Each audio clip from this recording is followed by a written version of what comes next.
So welcome. So welcome everyone. So pleased to meet you all. I'm Gnana Bharathy, and with Tarun Bono, we welcome you to this event, the showcase number 3 of ML for AU Community of Practice, or in short ML COP. And so on behalf of ML COP and ARDC, we welcome you to the event. And we have 6 presentations today on natural language processing. This, as I mentioned earlier, this is a number 3 of the series of showcases. The previous ones have been in image processing and monitoring, and both have been quite a success. And we hope to achieve the same today. And looking at the presentations and the presenters, that looks like an easy feat. So welcome you all, and thank you for your your prompt contribution too. And we had very good responses. And so we had put some presentations ourselves as a filler. We did not need to. And they were very high quality presentations. So I look forward to hearing you all. And so this will be run in 2 slots, like part 1 and part 2. And so we will have about 15 minutes break in between, closer to 3 o'clock. And just before the break, we will have some Q&A discussion, but Q&A could continue at the end as well. As for amenities, fire exits, etc., follow your local customs. And invasions and such, we don't take any responsibility either. Just look out of the window if something is happening in your neighborhood. Okay, so first one is by Ben Foley and his team. It's on the new possibilities, Elpis speech recognition in the cloud. So Ben, so over to you. And could everyone share their screens, I suppose? Excellent.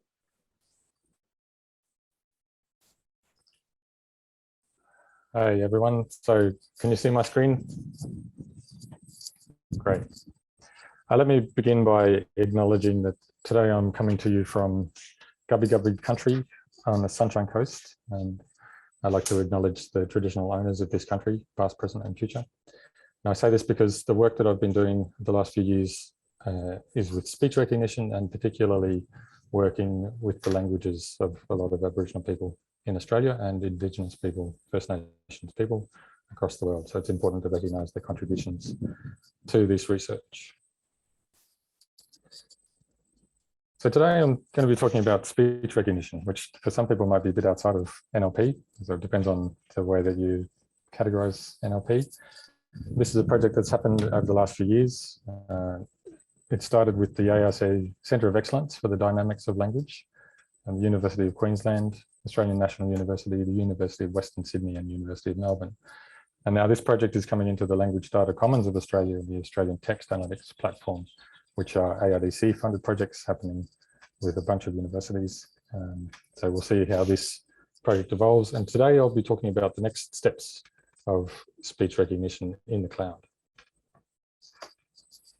So a bit of a background, the voice interface is becoming a dominant way of interacting with computers, with devices. Some lovely statistics or some anecdotal descriptions of the increase in voice interface over the last few years.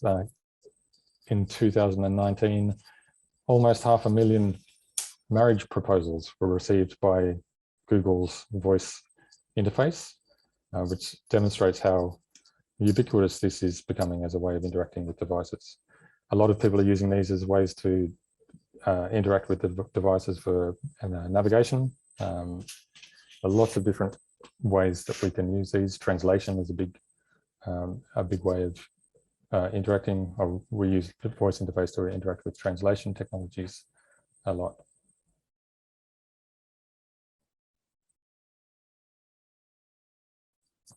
the background to this project is that it came out of a language documentation research context. So the ARDC, the Centre of Excellence for the Dynamics of Language, had field linguists working in a lot of countries. This has just happened over the last 7 years, but this activity has been going on for decades. And it's becoming a lot easier for people to record language with the advent of digital audio and digital video equipment. And so people are amassing great amounts of material in their languages. This becomes a problem when people attempt to transcribe it, because it can take a long time to transcribe the audio recordings or the video recordings. We held a survey some years ago, and we learned that on average, for the people that responded to the survey, it takes 40 minutes to write the text of what is spoken in 1 minute of audio. So for people who are recording hours and hours of audio in language documentation projects, it may be the case that some of that is never transcribed. And the reason it takes a long time might be because of the fluency of the people who are transcribing, the difficulty of the language that's been spoken, or possibly even the quality of the recording that's made. We see other applications of speech recognition in medical context. So this is a picture of an app that has been built in Alice Springs by the Purple House, an Aboriginal-owned dialysis service, and a tech company called Highway Learning. Now these people developed this translation interface, but it didn't have any speech recognition. So we started working with them to develop the Pintabee Luritja speech recognition component, so that someone could speak into this app in Pintabee Luritja, Aboriginal language from Central Australia, and it would translate.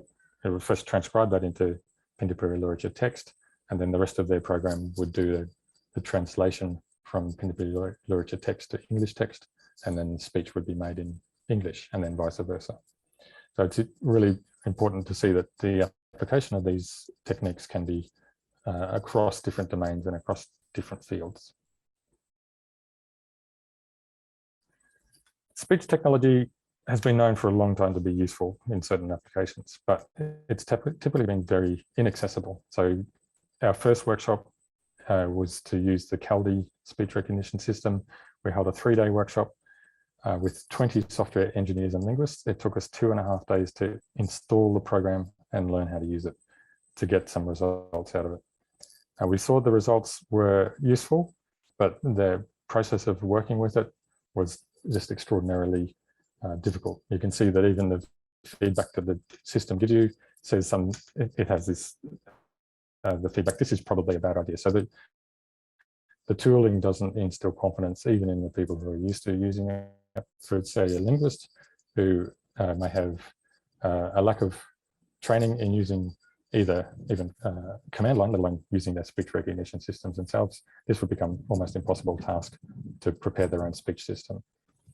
So while Google, Microsoft, and other tech companies provide speech recognition systems off the shelf for about 200 languages globally, the current estimates of 7,000 languages, what do the rest of the world do? So we set about wrapping these existing speech recognition systems in an accessible interface so that people who don't have that speech science training would be able to access the tool and develop their own speech recognition system, whether it was for linguistics, for transcribing language, language worker, transcribing the stories of an old person, and then potentially making language learning resources out of them, or for integration into a pipeline like a health translator.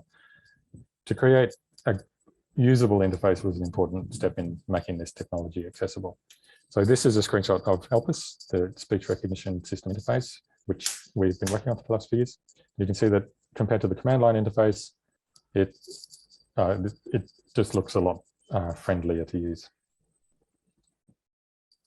The quality of the first version was borderline. So using Caldi, we used a HMM, GMM, hidden Markov model, Gaussian mixture model, speech recognition system. The technology itself was about 10 years old at the time.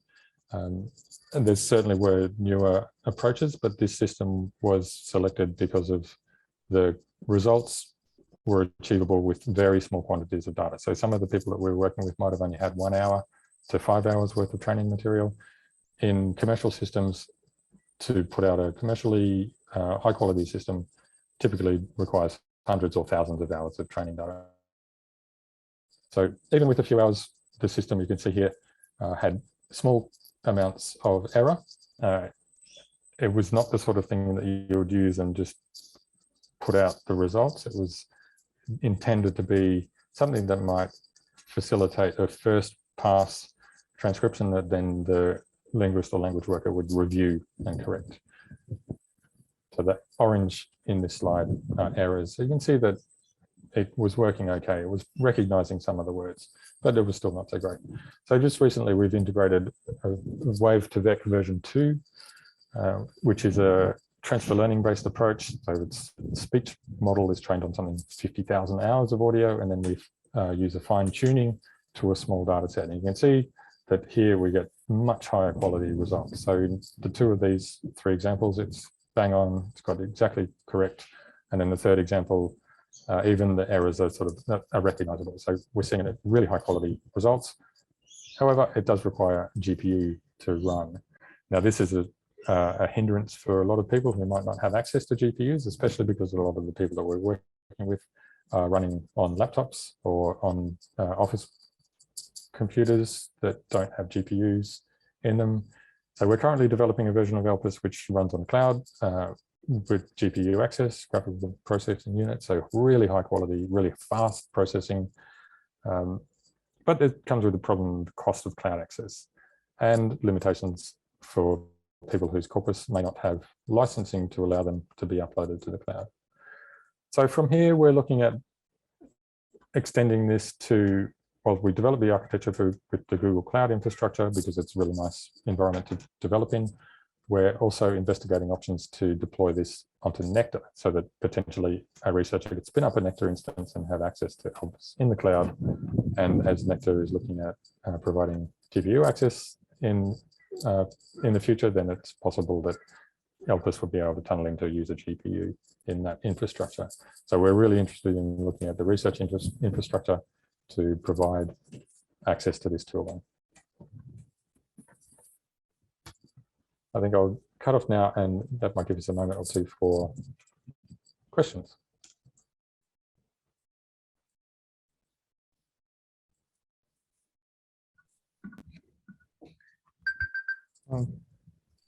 Gnana, I think you're muted, sorry. My apologies. Hi, thank you, Ben. And so we do have a few minutes for questions, but before that, let me introduce Ben. And also, he is actually leading an ARDC language data commons of Australia data partnership called LADACA, and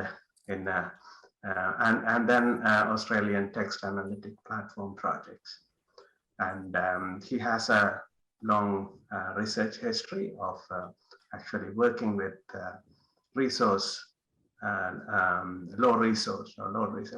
limited languages in this space. And then thank you, Ben. And we can open the questions, open the floor to questions. If no one else I have a few.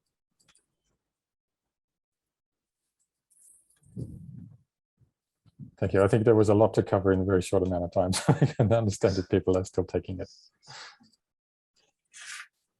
I think the implications of this is quite astounding, especially in the low resource language, but even in high resource languages, but that are outside the European language families, it could also be, quite useful in this. Yes, so we've just run a workshop with African languages. So here we're working with researchers, and the language community might be 1.5 million people, but it's still not considered. They're not languages, they're not demographics, they're not societies that Google is building speech recognition for. And so it's really important for people to have access to this so that they can develop their own. As well as these sort of language communities, the other application is in research, where I'm not sure if people may have tried this themselves, of putting a lecture recording through Google Translate and seeing how it performs, especially with the jargon of research fields, then you might be better off training your system yourself to recognize the specific language that's used within your research field. So we can see application, even if it's for languages like English or Spanish or some of these languages that might have a Google type speech recognition available for them. Sometimes they're just not accurate enough for the specific language that's used in a research domain or a specific commercial application. Absolutely, and even as you point out, even in the mainstream languages in the globalized world, there are so much of variations. And so, do you think this could help pick up such variations in the accent, maybe as also the jargons? Certainly, and we're seeing with this transfer learning approach that having the large audio model, and the current version, I think it's trained on some hundreds of thousands of hours of audio, that there's much more opportunity for it to recognize a variety of dialect, variety of accent, different personalities, whereas previously you'd have to train a system with those specific, you'd have to really have that data in the training set for it to recognize it.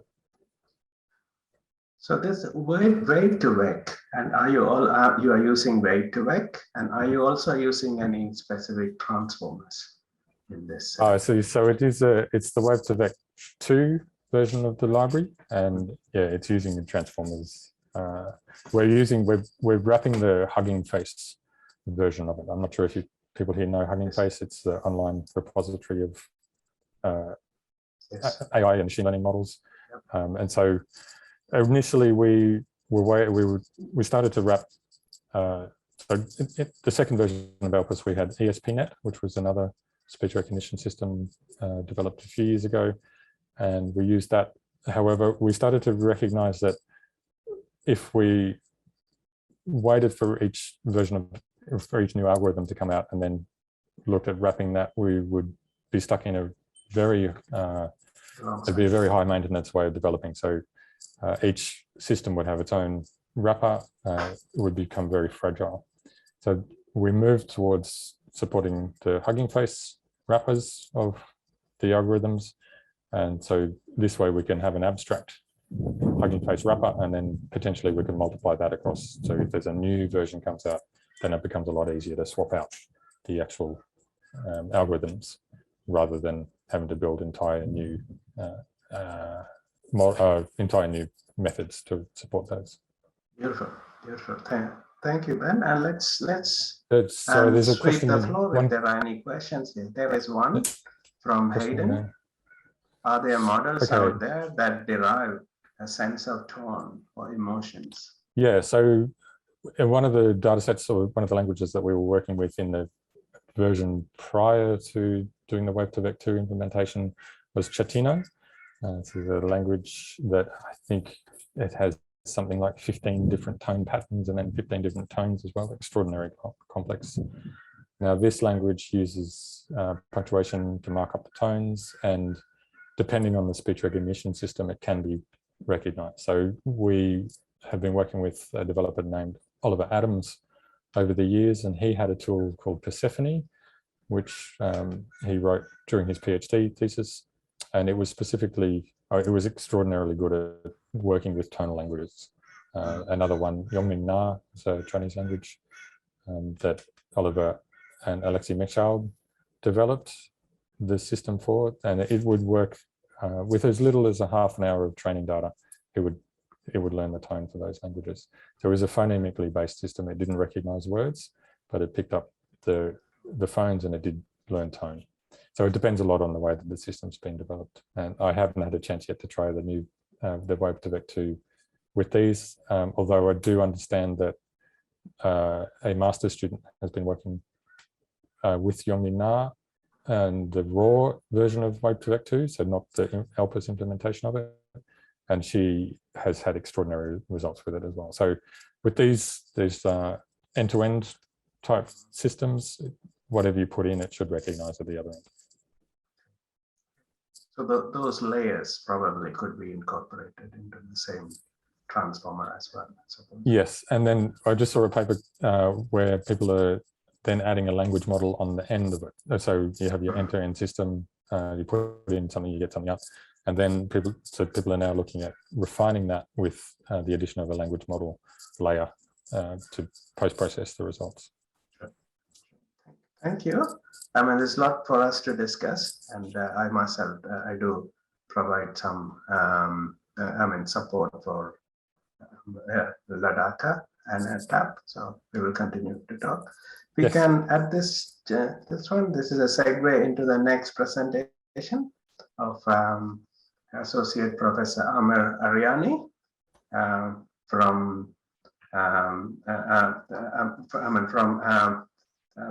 who leads the social data analytics or SODA lab at Swinburne University, and he has been the founder of Research Graph, and so that is also so his work appears to relate to that direction.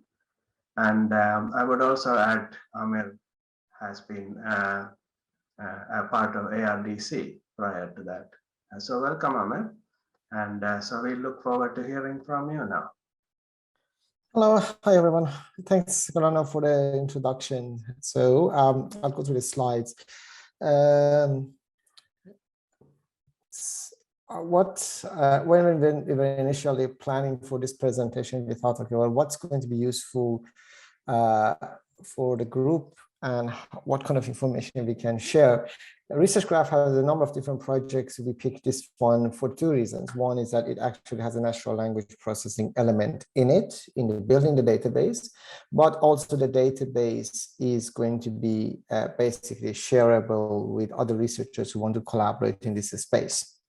Before I get to the detail of this, just a bit of a background. So when we talk about the Research Graph, it is a metadata graph of scholarly records. It is a combination of nodes that contain information about the researchers, about the research data, that are the data used in different projects, like biology projects, high energy physics, and so forth. The list of organizations who are involved in these projects, the publications, and the grants and funding.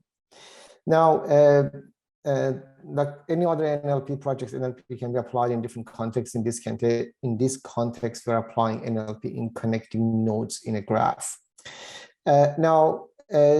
We started in 2013, I think. That was the initial formation of this idea as part of the Research Data Alliance working group. So the background of this comes back to data repositories. And I mentioned I'm have a history of working in the context of data repositories. I've been part of the ARDC for a number of years.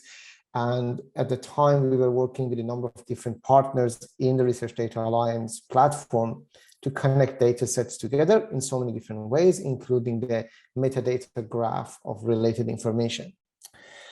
Now, when we talk about these connections, there are three types of connection usually in a graph like this you would get. There's a concept of persistent identifiers. You probably have heard about the ORCID and DOI. These are the sort of things that you will be dealing with them as a researcher. You will publish a paper, you get a DOI. You publish a data set, it gets a DOI. If you are a researcher, you have ORCID. There are identifiers like Wikidata for organizations. There are grant ID and so forth. So one identifier in the metadata records can say that I'm connected to something else. We have other type of connections when the Research Graph engine reads the body of the text, like a PDF, and finds the related links to these identifiers. And the third type of connections when we connect two different texts together based on the conceptual coupling. For example, two papers are connected because both of them are based on the coronavirus research, and then we kind of use that base as the level of connectivity comes based on the approach of the research and type of the text and other related metadata. So as I said, just the kind of illustration of this, the type A connections, when the ORCID profile has connections to a number of different publications, grants, and datasets. Type B, when we read the papers and link the paper to a number of different things. And type C, for example, in this example, we connect papers together based on their connection to sustainable development goals concept. This is one of the other research graph projects, but just illustrating that there are different type of connections in the graph. Now, research graph as it is today, or a couple of months ago, this statistics is a bit old. We had about 316 million nodes and about 617 million relationships. So it's a substantial graph hosted across multiple different infrastructures, a lot of it on AWS and Azure. Now, what's the use of this? So one of the research projects that we did, and this presentation is about that, is the coronavirus research, or identifying the different aspects of coronavirus research. So this is almost like research in research. We want to see how the researchers behave, what they produce, how those things are interconnect, what are the collaboration points, and what those things are about. So the first angle of this research I started in 2020 was about understanding the collaboration network globally that was working on this research with coronavirus topics. And just 5 slides I explained how we built the graph for this. So we had a paper, the paper has a DOI, we have 2 researchers are working on it. So those researchers are collaborating on that publication. Let's assume that's a COVID-19 research. Then there are these researchers are posted in different organizations or work for different universities. That means these 2 universities have a collaboration on that given topic. Now, these networks basically can be more complicated when you have multiple researchers across different faculties from different universities. They're working together. Now, as research graph contains almost the entire corpus of scholarly publications in journals and majority of conferences and a lot of great literature, we had a capacity to go back to the time and kind of map these connections across the coronaviruses and COVID and SARS research. It goes way back to 2009, and that was before COVID SARS-2 pandemic. And that time there was 1,600 research organizations across the globe. They were working on coronavirus type research. If we go to the passage of time, we see that the focus of the graph changes. Now the numbers 10 years later goes to 3,000. We see the new clusters appear from research from countries like Spain. In 2020, in February, there was a substantial number of publications from Brazil. The numbers of organizations or universities jumps to 10,000. We see China, and the Chinese researchers start to working on the topic and publishing. In April 2020, we have 17,000 research organizations involved. The numbers goes up again. We see Germany gets involved in the cluster even further. And in December 2020, we had 49,000 research organizations in the graph. I didn't have a recent illustration of this graph, but that number is substantially higher right now. Also, you can see the countries which is still kind of the top ones hold a lot here is the US, Brazil, India, UK are in this list, and Australia is way down the track. There was another project we did in this space that look at the collaboration graph of just Australia that I presented in the e-research conference. That was actually shows how interestingly Australia connect to certain countries around the coronavirus research, and in some cases that focus is even higher than the national research, but the topic for another presentation. So the database that I mentioned is actually hosted on the cloud. That is specific COVID-19 graph, which is about 380,000 nodes in it. And that is actually, sorry, that's just publication plus organizational researchers. So it's about 1 million nodes. This is in a virtual lab space in actually Microsoft Azure. So we can actually give access to other people to work with that database. Now, a bit of topic modeling that how we built this database. So before I show you what we did, I'm going to show you what is the outcome of that. So these are different topics that are extracted from this data set. Basically, you can see how during the time different topics evolved as we go through the papers in the timeline of publication. That's going to be very slow, so just speed it up. So back in 2009, 2017, so you see how the topics evolve. You see the topics are picking up faster. I don't think that's probably the best way of playing that video. Okay, yeah, finally catching up. Yeah, so one of the things that we notice is that if you look at the social impact around 2019, it's still not many papers in this space. A lot of papers are about symptoms and microbiology. Now, if I force this to go quicker and take the on top, you see social impact now is in top. So these topics are evolve and goes through the time. Basically, I'm going to show you how we built data extraction from different topics in the corpus of articles in a moment. So this is a kind of like a final outcome. So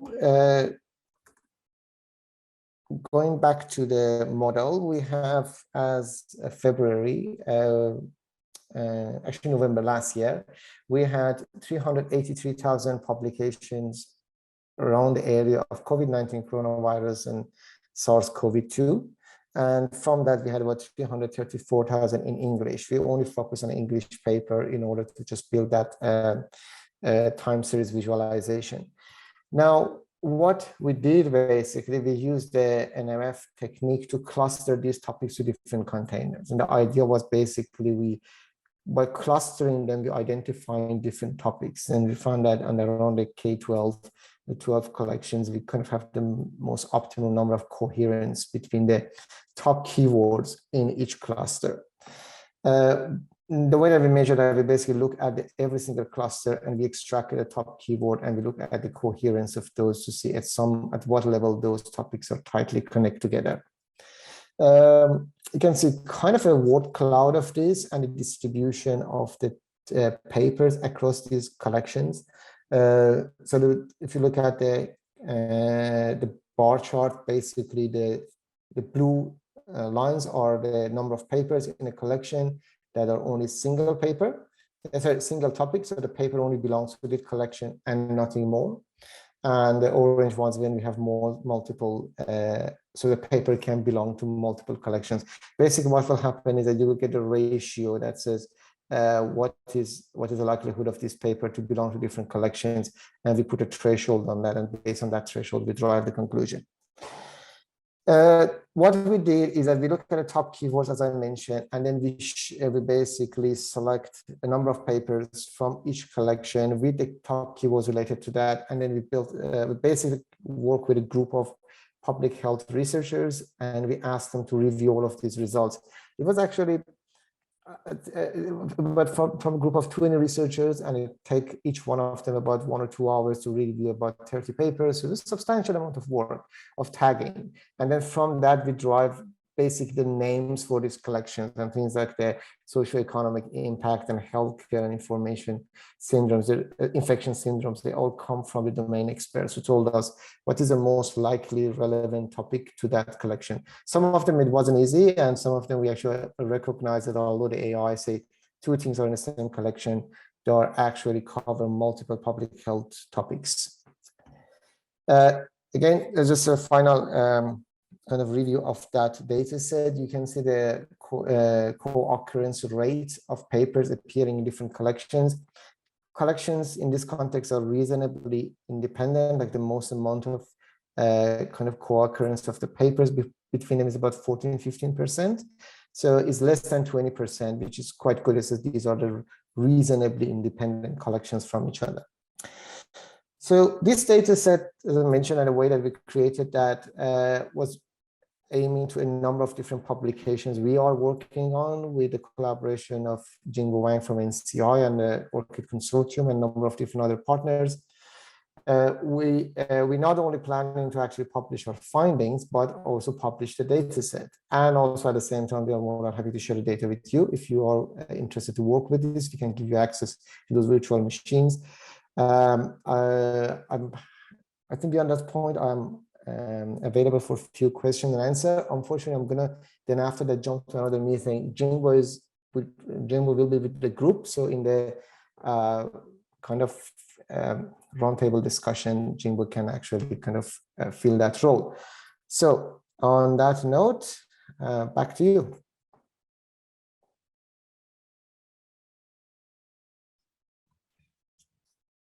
Thank you, Amir, and thank you, Jumbo, for joining us today. So that was an interesting presentation with, I would say, very high intensity visualizations as well. We open the floor to questions. If anyone has any, please come forward.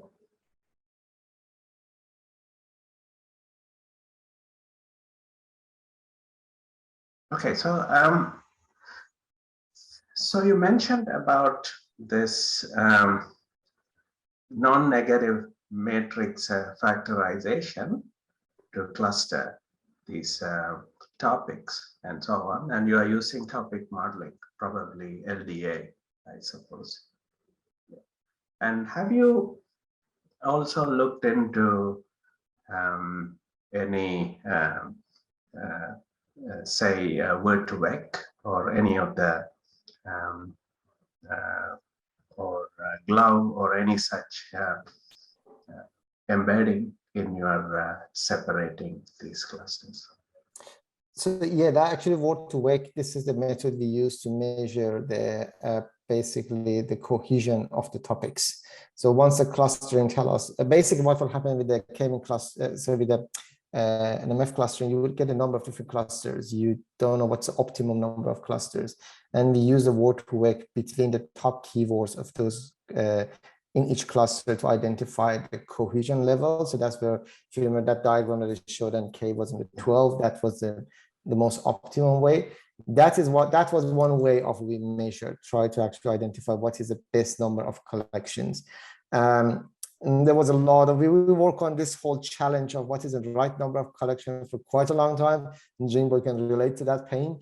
It's interesting, what machines tell us is not necessarily what looks the best. Like if you reduce the number of collections to 5 or 6, actually we get a much more coherent, from the human point of view, that just things looks much more kind of structured.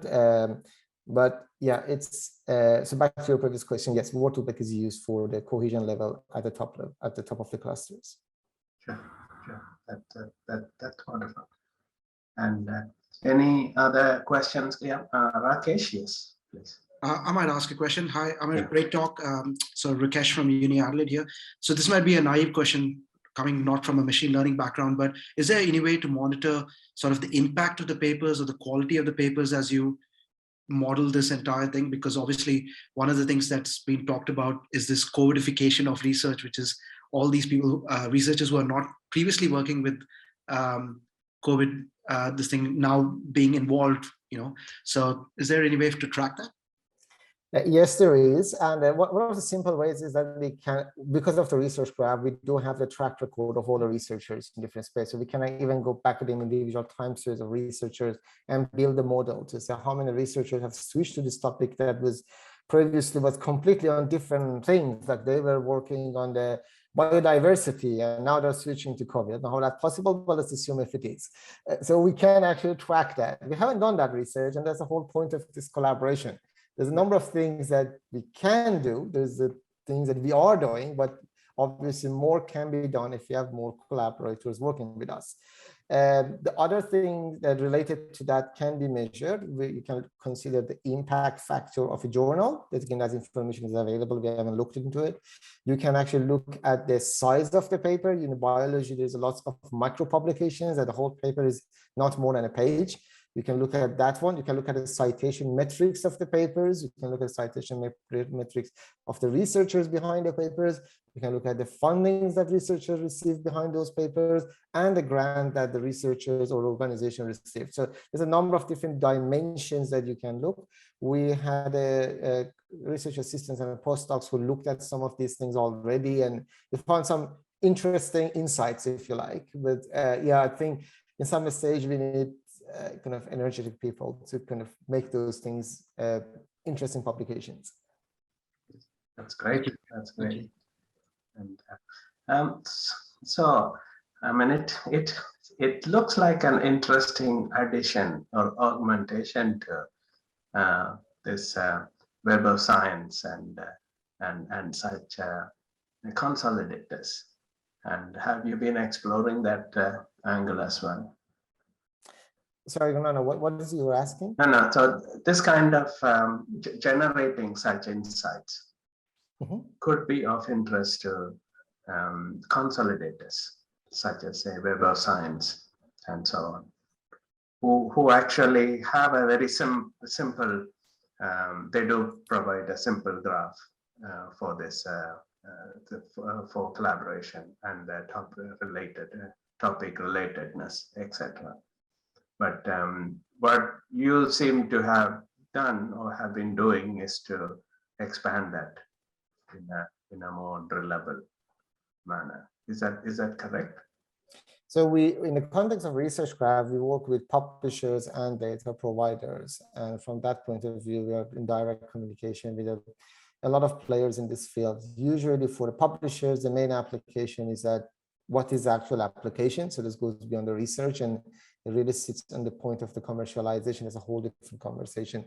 But regarding the COVID-19 project point of view, I'm not aware of any particular publisher right now who has an interest in just providing a specific app, if you like, on that platform. It's more about providing better connectivity.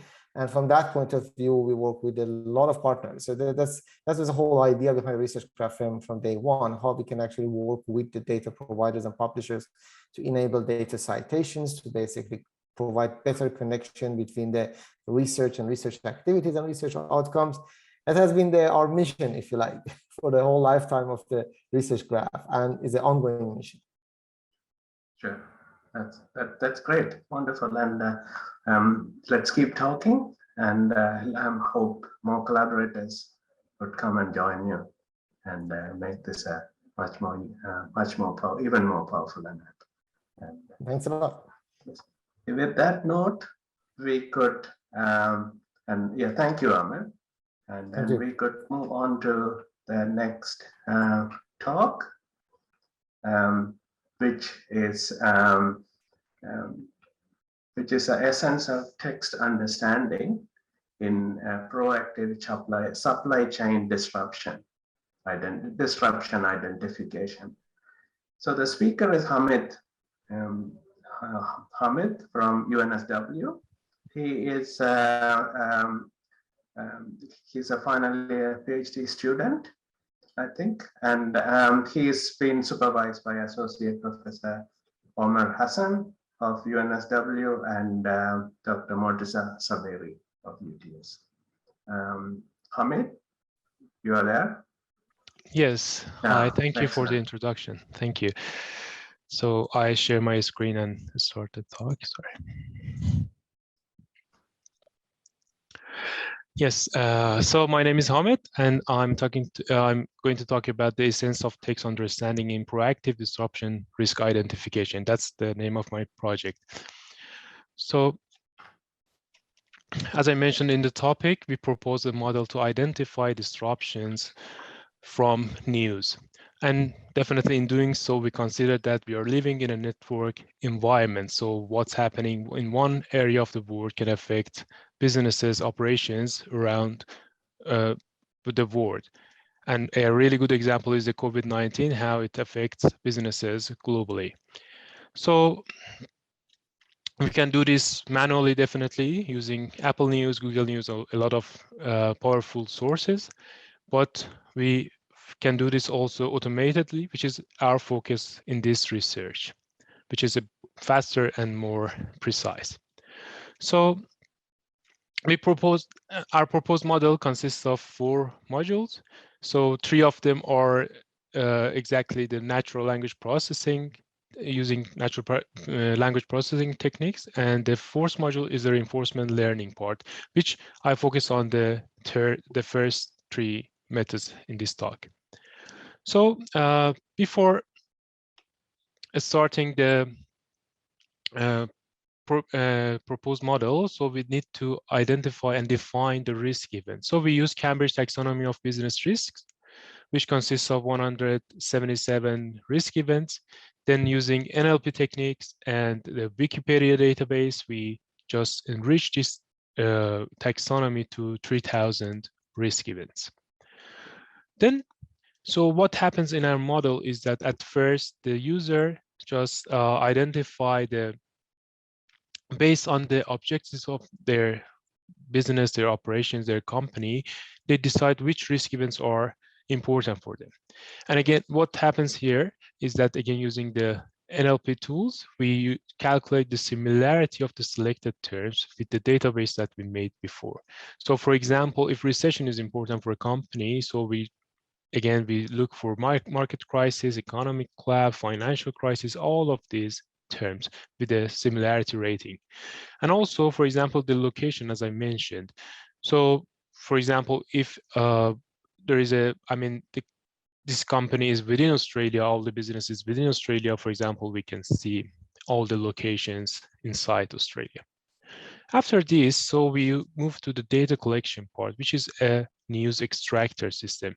So we search for the risk events of interest that's happening in the location of interest and extract the relevant news from the reliable sources. Then after that, we move to the entity recognition part, which at first we use the simplest way, which was the terms frequency.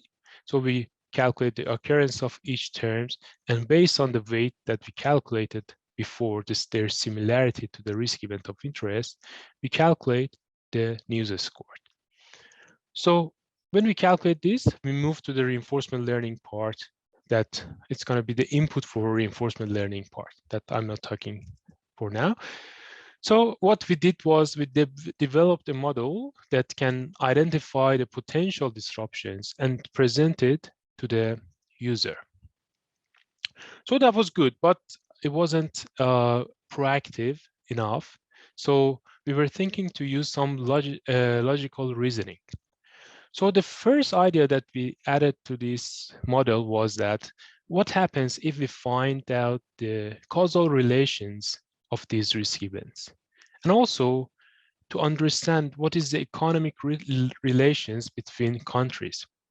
So just to explain more, by causal relations, here is the causal loop for financial risk events. For example, by understanding that an increase in interest rate may cause, for example, the stock values to drop or go down, or for example, the corporate debt, how it can affect the risk of default or something like that. So just building these causal relations.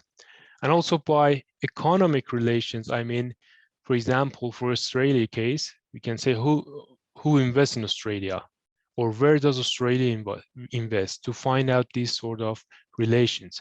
So as you can see, United States has almost 30% of the investment. So let's go to two examples for this to explain it more. So just in September, there was a news posted by China that Evergrande is the world's most indebted company. So by logical reasoning, when we read this news, Evergrande is a construction company. It is the second biggest construction company and is in China, and we are talking about corporate debt. So when we think about this, we can say, okay, it's a construction company, so definitely the consumption of, for example, steel. So we go to iron ore, and then China imports 70% of global iron, of which 60% is from Australia. So with this sort of logical reasoning, we can understand that, okay, it may impact Australian economy. So as a proof, after 39 days, we had a news in Australia. They were talking about how would this issue, this problem, impact Australia. Another example, which was in January, I was reading news about the interest rates in US, which they were talking they may increase in March. So after this talk, I mean, again, based on the logical reasoning, as I mentioned before, so we are talking about interest rates. As I said, it has an effect on the stock market. So it is United States, 30% of economic relation is with US. And so again, based on this reasoning, we can understand that, okay, it again may impact the Australian economy or a stock. So again, as a proof, after that news was released, in 24th of January, US stock market has a drop. And as you can see in the right, after 3 days, it's the same sort of trend happened to Australia. So this was the first idea that we added to the model, and we're working on it. And the second idea was mostly on the supply chain part. So we said, okay, what happens? What we understand the impact of disruptions, and also the locations of companies in terms of their freight routes. So what do I mean by that? So by impact of disruptions, so I can say heavy rain, sea level rise, they may cause, for example, flood, which may cause damage, for example, damage to rails, or damage to transportation. I mean, difficulties for transportation. So by understanding this, and also, for example, understanding what is the locations of each company, our suppliers, or each company in the supply chain, knowing the freight routes, for example, for Australia. So by knowing all of these, we can understand, we can predict what problem can affect our business, our operations. Again, another good example for this idea was for example, in January, the freight services was had issue because of the flood that happened in a rail between Adelaide and Western Australia. So again, it's exactly a simple sort of logical reasoning for a supply chain. So we have a flood, we have a damaged rail, freight services are impacted, so no goods are coming from Adelaide to Perth, so we're going to have shortage, which again, as a proof, it shows itself. I mean, after 1 week, we had the problem in Perth supermarket. So we changed the model, we just improved it, and now we can identify risk events proactively and before even they happen. So thank you. That's.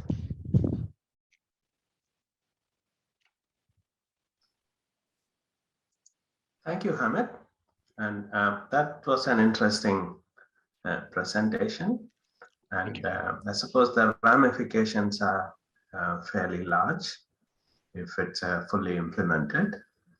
And so are you also predicting these events, or given the events, you are tracing the consequences down the causal and the financial network? Yes, so that's a really good question, because I'm focusing on risk identification for this at this stage. So I'm sort of just recommending, I would say, okay, this piece of news article, I mean, the news article which is about, for example, interest rate in the US may be of interest for you, for the user. So this is the sort of recommendation and identification. I'm not going in detail and say, okay, this may cause this. But yes, for now, it's mostly just identifying the risk events. So it could be built into a recommendation engine for, yes, for maybe recommending information consumption and right. Okay, yes. that's a very I mean, that's an impactful goal by itself. Yes. Thank you. And any questions for Hamid?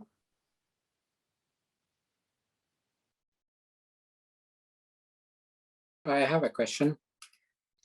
Good afternoon. Hamid, thank you for the presentation. My question is that the system you're working on, if I understand correctly, is a classification system of news items so that you prioritize items that have a risk factor, as you've identified in the Oxford classification of business risk, which is great. The question I have is whether you would also allow the user to provide some feedback to the system, so that the user is saying, no, this is not important, or this is more important than you thought it was, and allow the system to learn from that user feedback. Is there any opportunities for that? Exactly, that's a good question. As I mentioned, our model has 4 modules. I just talked about the natural language processing part, but exactly, we use reinforcement learning, recommend the system. So we wait, I mean, okay, after calculating all of these sort of news score, we calculate the future state, the Q value, and also we send it to the user and wait for the feedback. Again, based on the feedback, we would change the weight of these parameters. For example, even the risk events.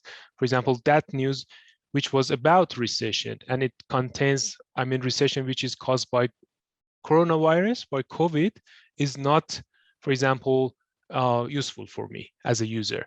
So I would say, okay, it's a, for example, false news for me, or if it is a true news for me. So exactly, in the reinforcement learning part, we have that. Thank you, and thanks, Marco. Any other questions, please?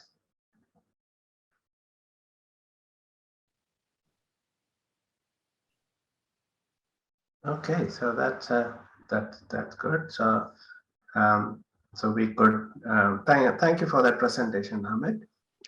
We could take a break and resume in at 3:10, and we will continue with the remainder of the presentation. The schedule. So the next speaker will require a slight adjustment in the order. So that would be Rakesh David. Do you think you might be able to comment next? Yeah, sure. Yeah, I can definitely. Yeah. Sonika, I think is tied up at the Okay, moment. no worries. I'll just share my screen. Sure. So yeah, Rakesh completed his doctoral studies at ANU and currently is a multidisciplinary research fellow at the University of Adelaide. And he specializes in plant epigenetics and machine learning and understanding complex systems. So welcome, Rakesh. Thank you. And you can see my slides all right, Anna? Yes, perfectly. Great. So yeah, thank you for the invitation to speak at this event. It's really exciting to see this sort of group of gathering of these sort of people. And so, oh, hang on, let me just go back. I'm having trouble. I'm gonna resume.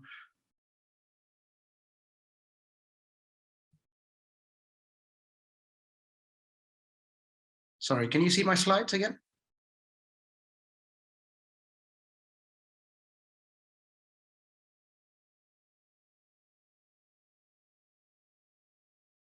Let me start that again once. Yes. Okay, great. Yeah, so today I'll be talking to you about a project which is sort of venturing into a new area of research for me.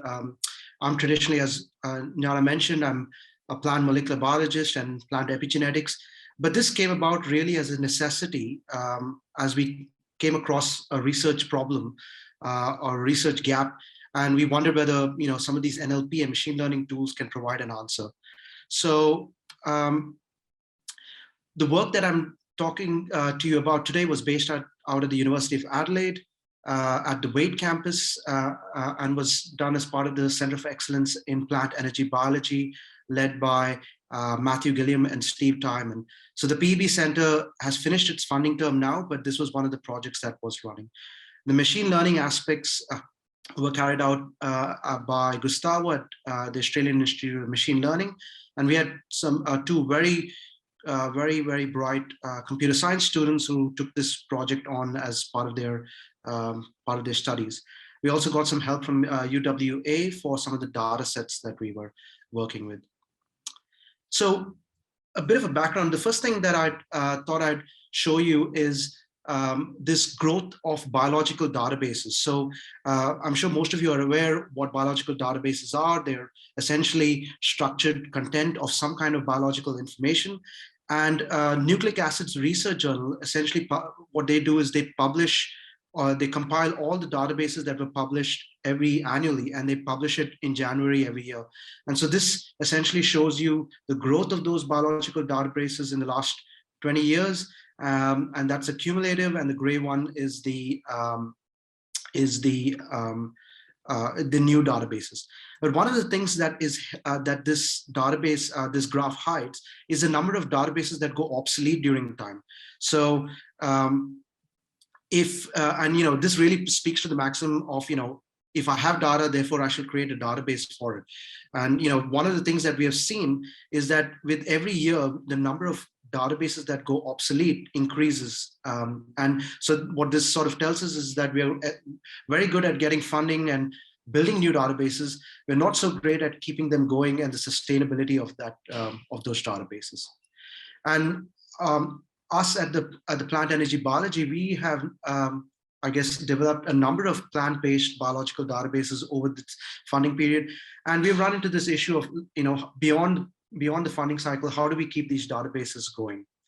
That therein sort of lies a problem where when you have research data that's being generated at a very high throughput pace, like RNA sequencing, whole genome sequencing, and that gets essentially published into papers, you need essentially a biocuration team to distill that information into these databases and to give it some context.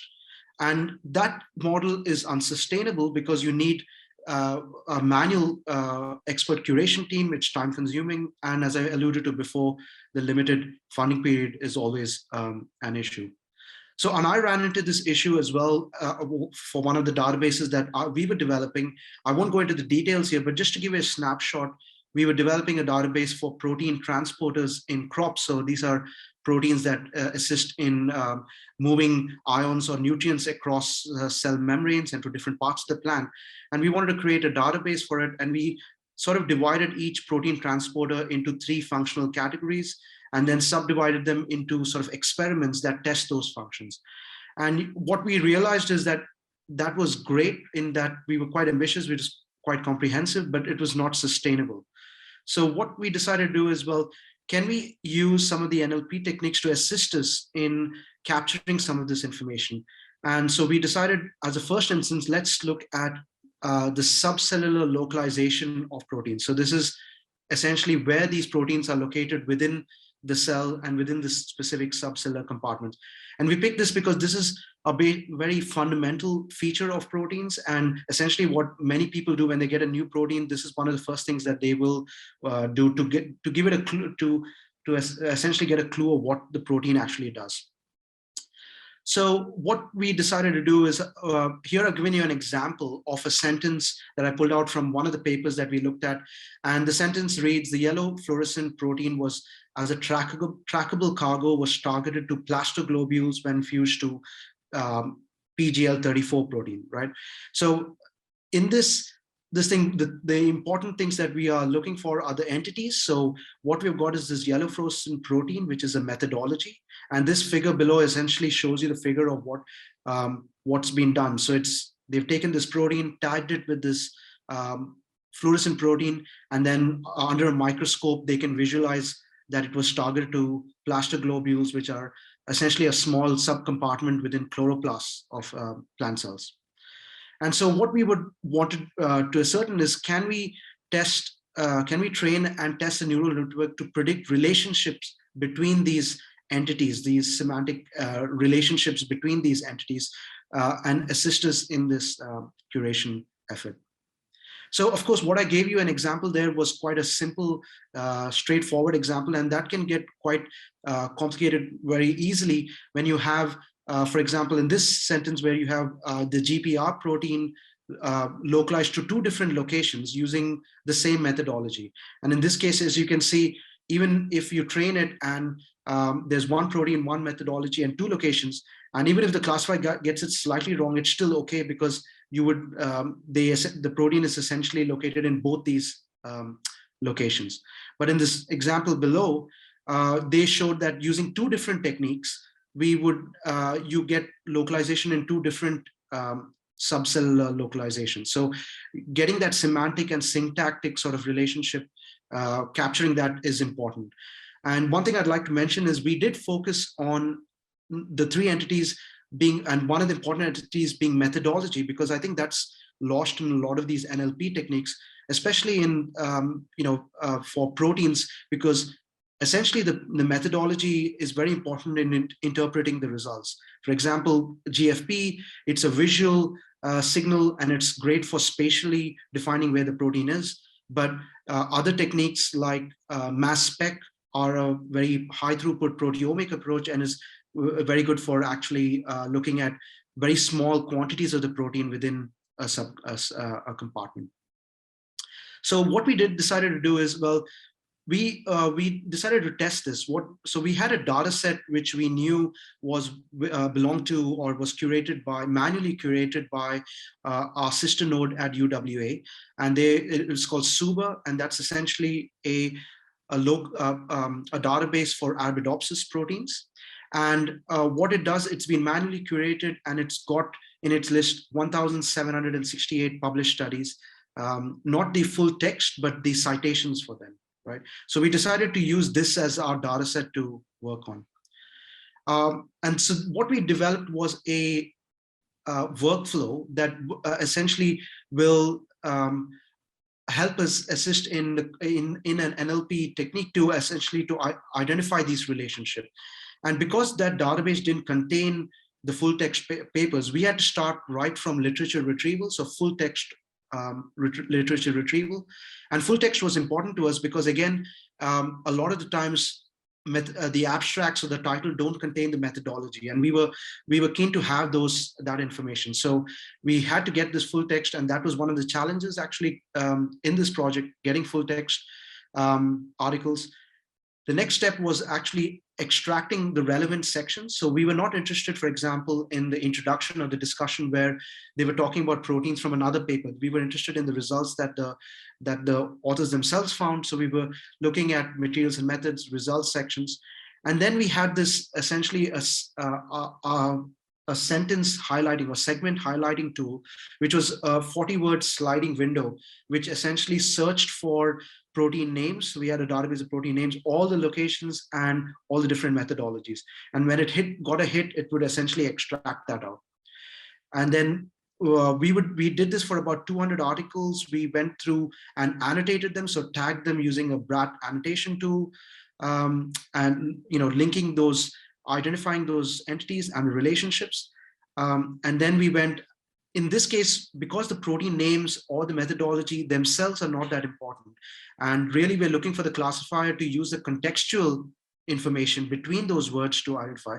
We then replaced those names with tags, tokens, and we created 700 positive and 700 negative statements. So 700 positive where there, essentially there was a relationship, and 700 negative where we just mixed up those protein tags, those tokens, and we presented it to the classifier.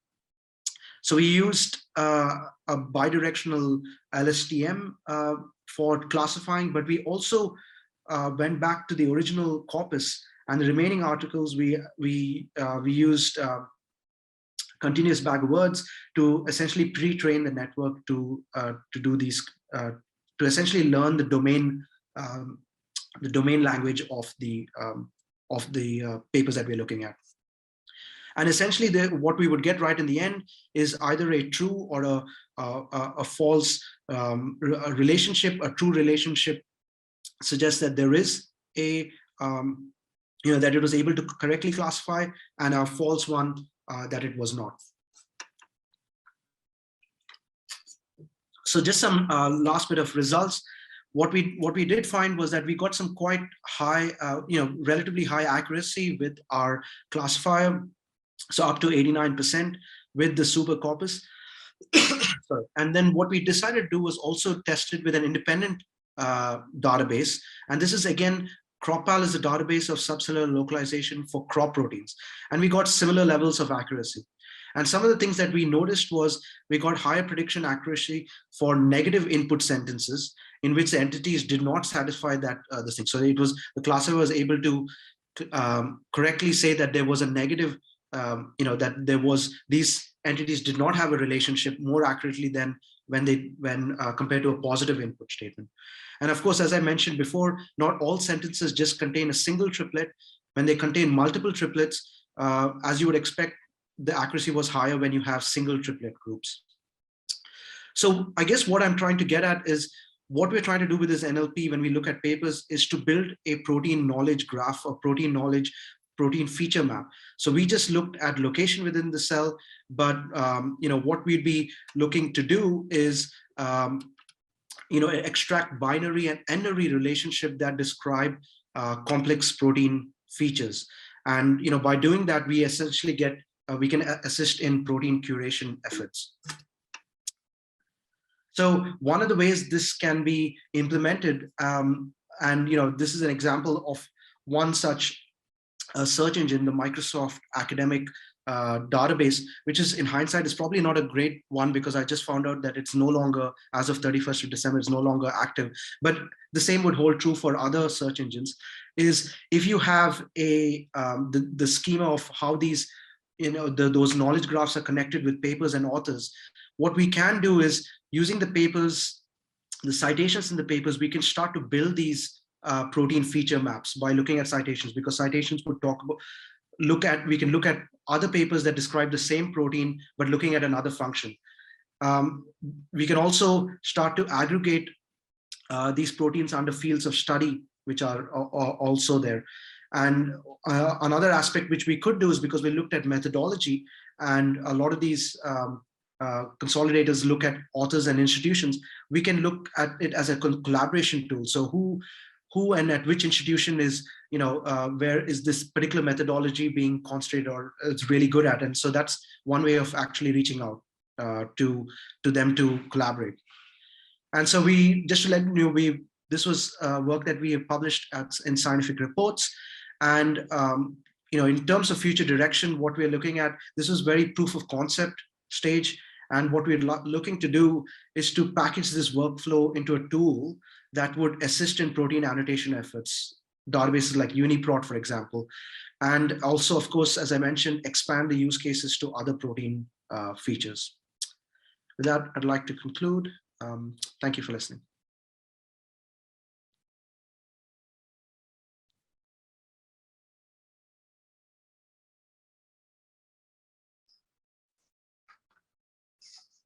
Thank you, David, and also thank you for stepping up and at a short notice. No and do we have any questions for David?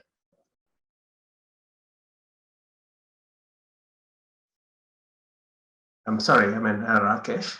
My apologies. No, that's right. That's right.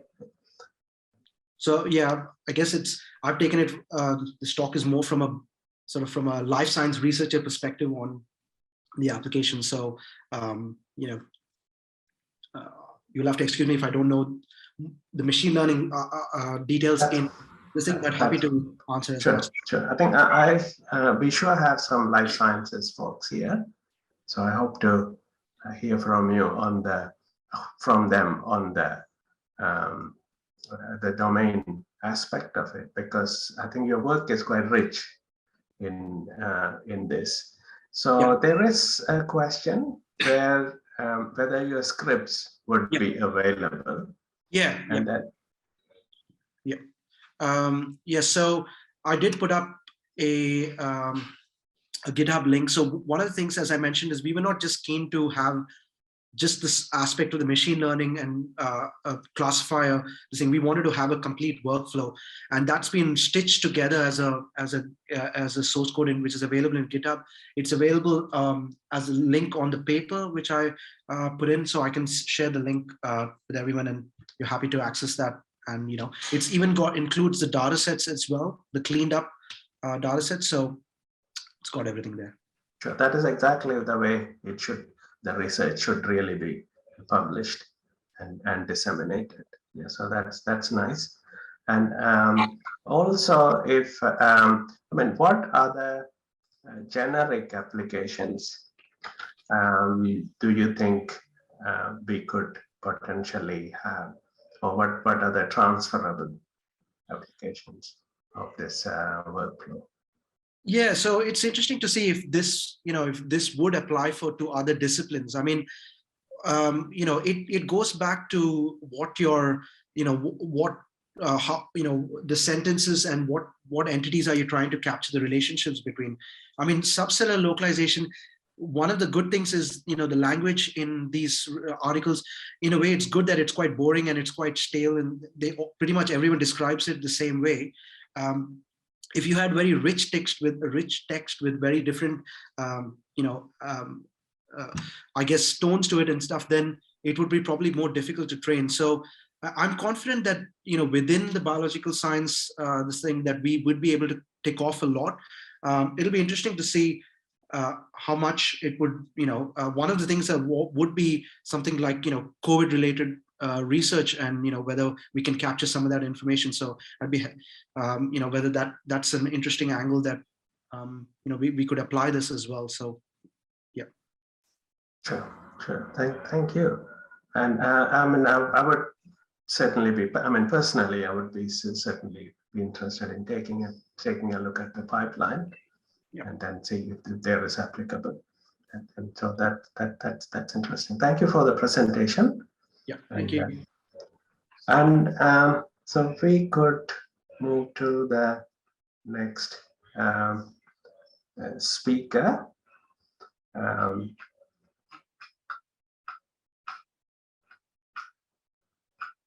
In this case, so the next one is the authorship identification by Mark Dras from Macquarie University, Computer Sciences. Mark has been a specialist in this area of security and security authentication and the number of other related areas, and has been applying NLP for these techniques for quite some time. So let me share his full bio and invite Mark to start his talk. Hi. Yes. Oop. Let me share my screen.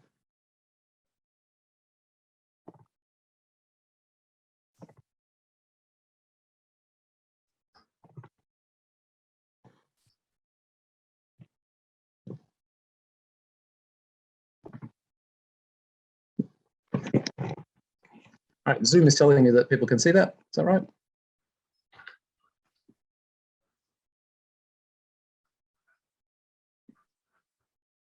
Did you mean for it to be full? There we go, full screen. Yeah. Yes, it was just slow for some reason. All right. Thank you. Yes. So within the School of Computing, where I am at Macquarie, I'm part of the Machine Learning and Natural Language Processing Research Group. And NLP is the space where I've done most of my research. And so this is a sort of a related set of pieces of work on this kind of overall project that I work with colleagues on looking at what you can find out about from text about the authors. So the first of the tasks in that kind of space that I'm going to talk about, and the goal of that is where you want to identify the writer of a text from among a set of candidates. So there have been a number of pretty prominent real world cases for this. So one was from a few years ago. This book came out, the author Robert Galbraith, The Name of Cuckoo's Calling. It was discovered by people who used computational techniques that this was actually really J.K. Rowling writing under a pseudonym, wanting to have a fresh start after Harry Potter. Another one that's been in the news just in the last week or so has been some work on trying to discover who Q is, Q in the QAnon conspiracy theory. So there's been a lot of speculation for a while about specific people that it might be, in particular speculation that the identity of Q, the person who was anonymously posting all the messages, had changed around about 2018. And just in the last week, there are a couple of computational people who have put forward a case saying we have some pretty strongly suggestive evidence that it's this particular guy, Paul Ferber, based on computational analysis of his text he's written elsewhere and the 100,000 or so words worth of Q documentation that they used. So that's one task that people, including me, are interested in that space. A second one is looking at seeing whether you can identify particular characteristics of an author.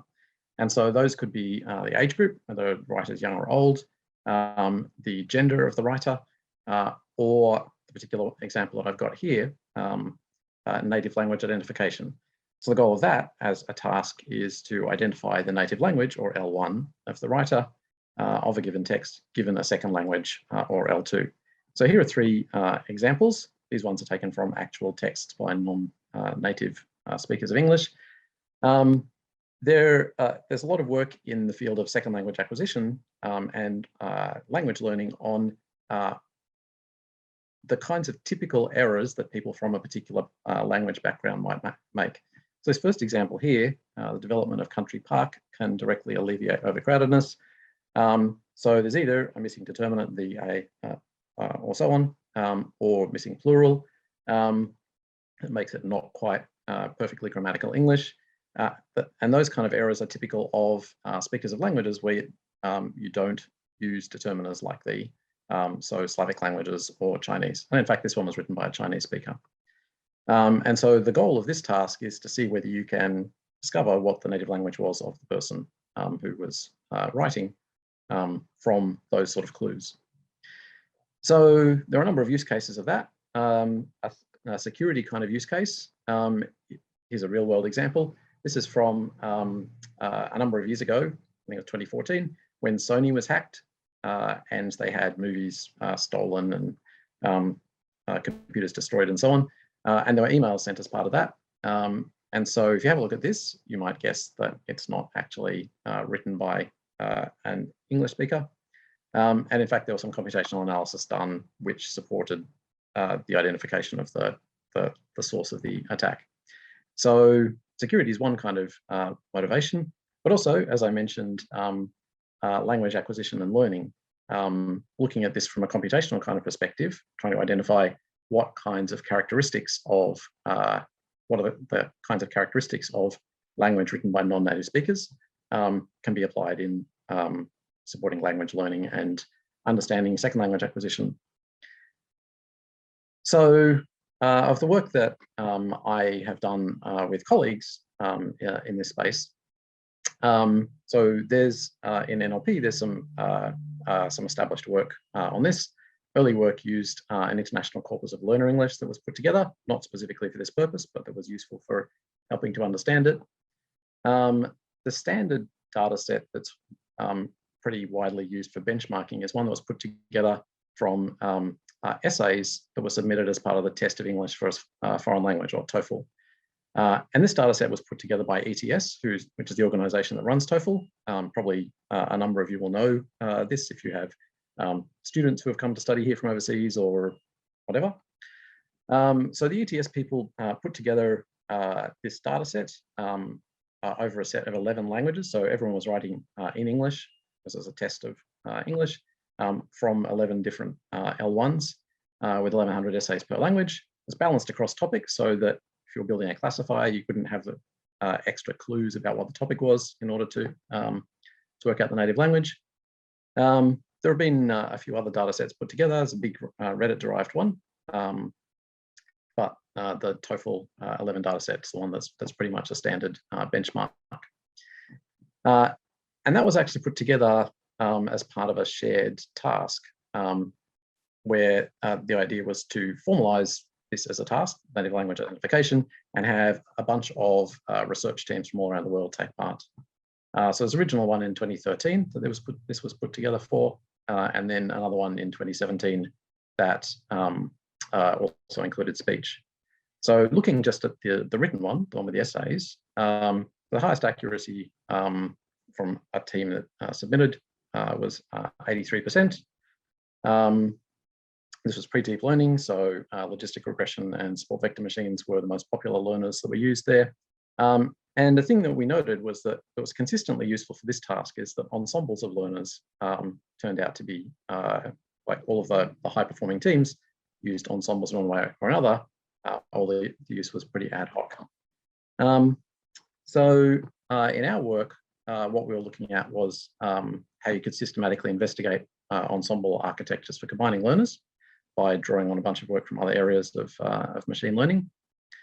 So we had base learners, which involved single feature types like part of speech and so on. We looked at a range of different ensemble architecture types. So the kind of things that are pretty standard, like plurality voting and so on. The idea of meta classifiers, we've got a classifier sitting on top of your base classifiers and ensembles of those. And to summarize the results, ended up with 4% improvement on the best submission.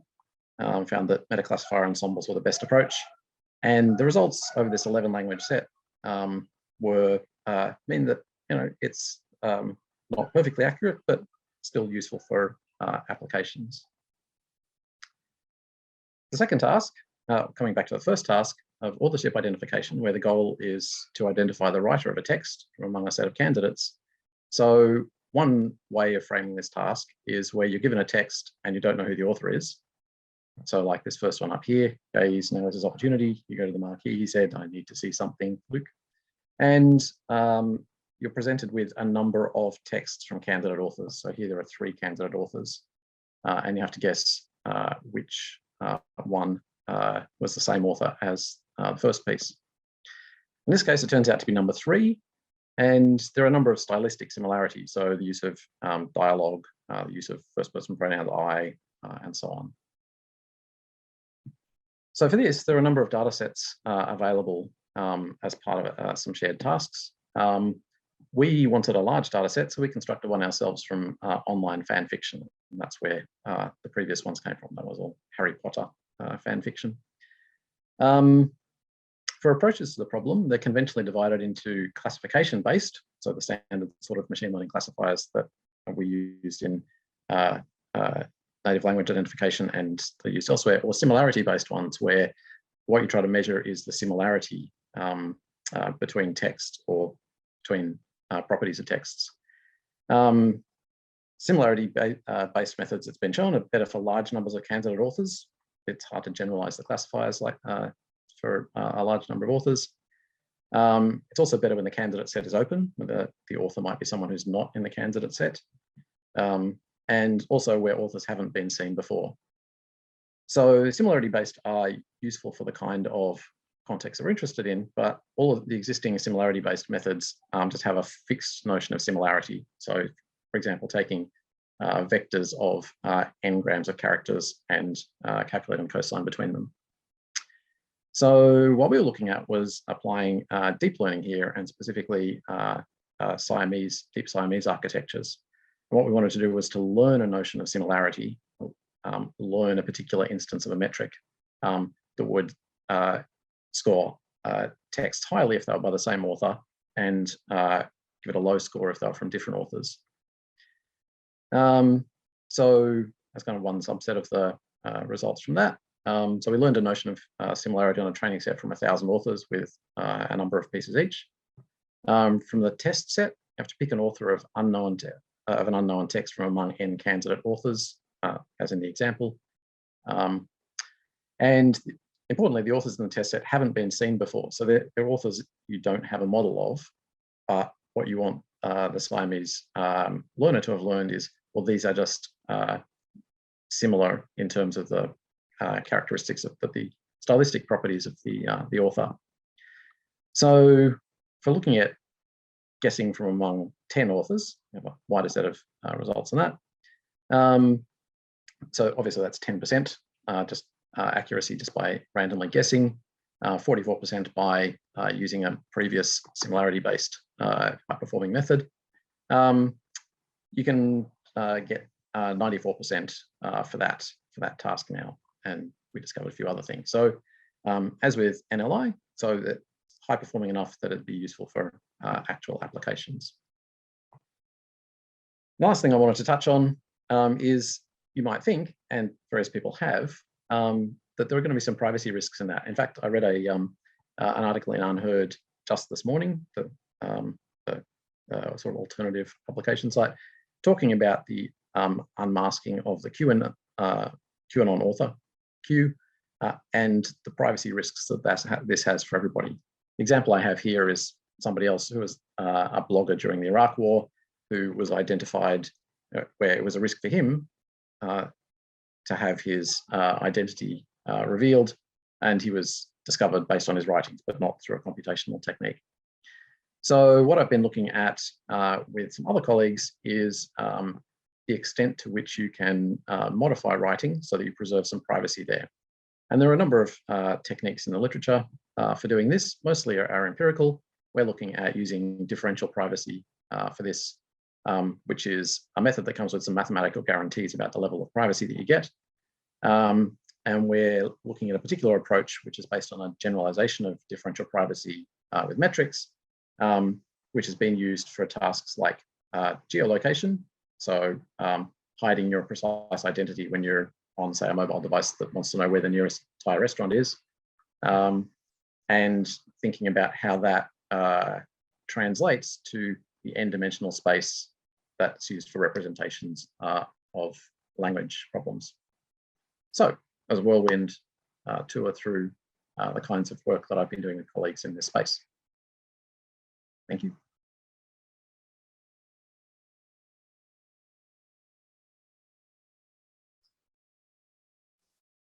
Thank you, Mark, for an exciting presentation, actually. And so I will first field if anyone has questions, but otherwise I do have a few questions on this. And I mean, please step forward and or raise your hands or do whatever else needed to gather attention, and or simply start speaking. Questions, please. If I may ask a question there. Good afternoon, Mark. Thank you for the presentation. Very interesting work. I just wanted to get some opinions from you on terms of the techniques you use for author identification. So in my mind, there are two types of identification. One is the population that the author belongs to, for example, a Korean speaker or something like that, versus identifying the author as an individual. So using a particular, has a particular way of authoring. Are the techniques different when you can try to identify a population versus an individual? Are they similar? How do you implement that in your approach in general? Yeah. So they are quite different, surprisingly, and it is largely to do with the number of candidates that you've got. So with the population characteristics, all of the characteristics that people are interested in tend to be a really small set. So for the languages we're looking at, there was 11 of them, but that's fairly big. Other ones that people look at are gender identification, which is typically done as binary, age groups, typically 3 or 4 of them. And so building a classifier is the kind of sensible standard approach that you use for that. But when you've got potential candidate authors, it's typically going to be a much larger number. So a similarity-based kind of technique. Although, so it's true that in sort of the deep learning era, there's a little bit of a blurring between just straight classification and a similarity-based approach. But the kind of Siamese architecture that I was talking about, that tends to fit the author identification problem much better. Thank you. Any other questions? Okay, so Mark, so you had actually been looking at errors in English as well, right? Mm-hmm. As a way to identify the subpopulation the person may be coming from, and so on. Is that? Yes. Could you actually classify this as in these errors as broken English, or it is just a variant of the English? Yeah, so even though my background is computer science, I work with linguists a lot, and So I'm interested in both the computational problem perspective, but also the linguistic kind of perspective. And I know from my linguistic colleagues that there are a number of views about that. And so some linguists very firmly feel that it's really just an interlanguage. It's not, they shouldn't be considered errors at all.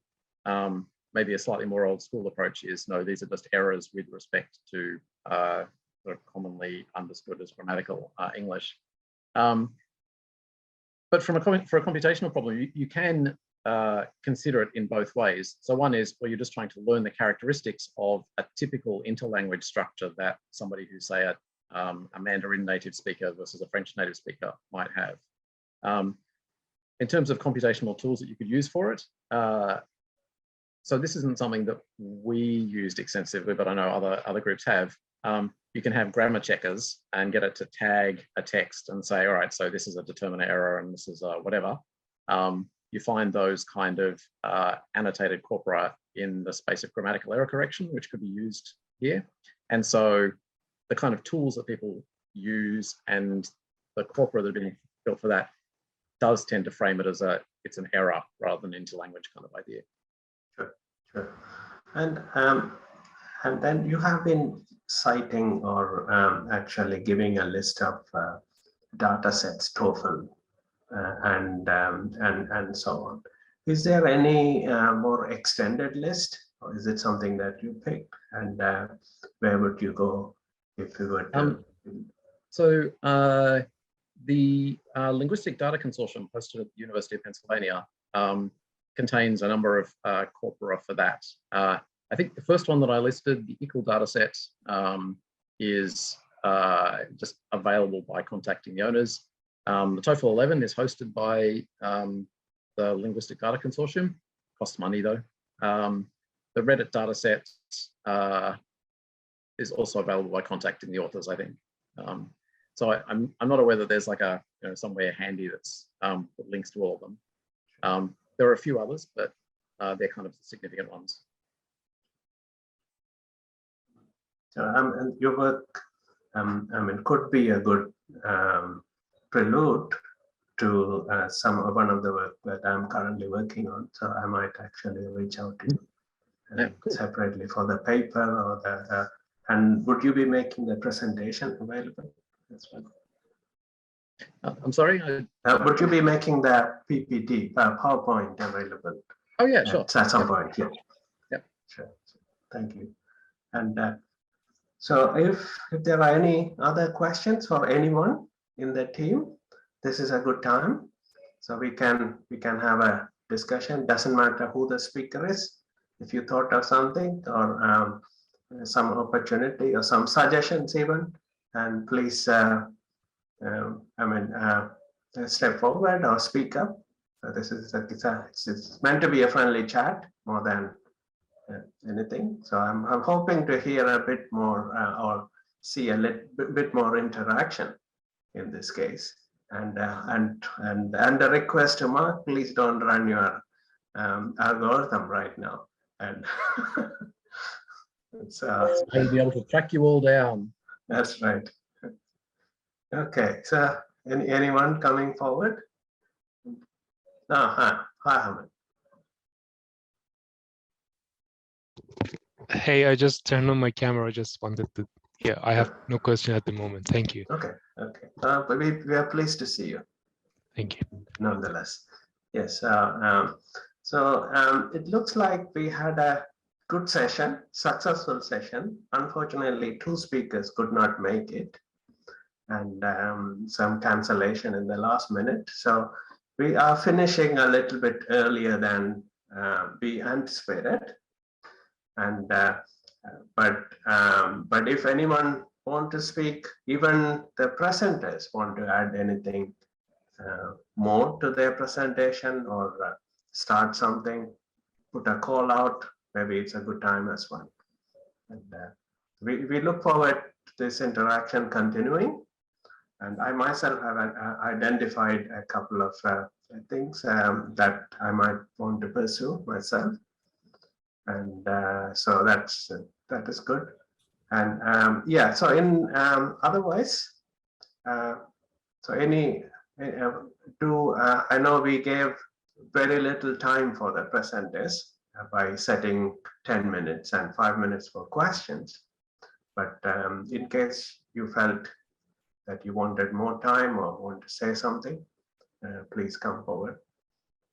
I would like to add something, maybe more of a parting thought rather than a specific question. So this issue was raised in several presentations, which has to do with the availability of the data. So there are some restrictions. Sometimes there's commercial licensing issues. Sometimes there's privacy issues. And how each researcher has dealt with that issue is quite interesting to me, just to see how difficult it was and how they're allowed to share that data further on, especially after they publish.